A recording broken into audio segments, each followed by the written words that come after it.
All as from village और vlog back in new video. Friends, मैं इस वक्त बीच पे आया हूँ। एक प्राइवेट बीच पे गया था, लेकिन मुझे उधर जो है ना बेड नहीं मिला जो चारपाई होती है और उसके साथ छतड़ी होती है, वो मुझे नहीं मिल सका।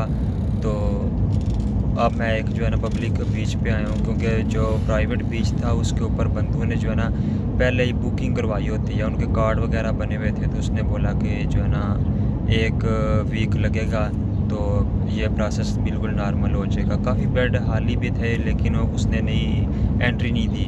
कोविड का अभी भी थोड़ा सा इशू चल रहा है। तो मैं इस वक्त जो है ना आपको कुछ पब्लिक बीच की जो है ना व्यू वगैरह दिखाता हूँ। गोरियाँ आपको कुछ दिखाते हैं, तो आप भी जो है ना एंजॉय करें।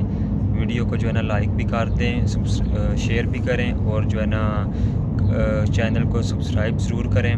और मुझे फीडबैक भी जो है ना वीडियो के नीचे कमेंट्स बॉक्स में